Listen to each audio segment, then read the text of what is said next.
నేను మీకు ఛాలెంజ్ చేసి చెప్తున్నాను.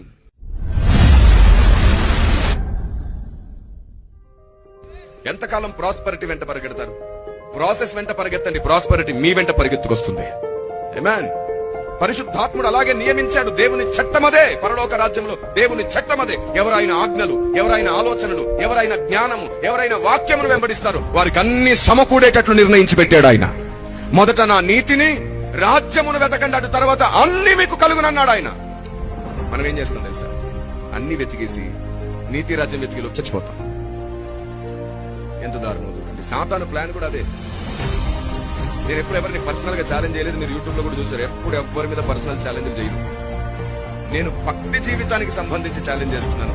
3 నెలలు 90 రోజులు రికార్డ్ అవుతుండగా చెప్తున్నాను. 90 రోజులు మీకోసం మీరు ఏడవడం, మీకోసం మీరు ప్రార్థించడం మానేసి ఒక 90 రోజులు తండ్రి నీ జ్ఞానము, నీ చిత్తం మాకు అర్థమయ్యేటట్లు చేయి అని అడగండి.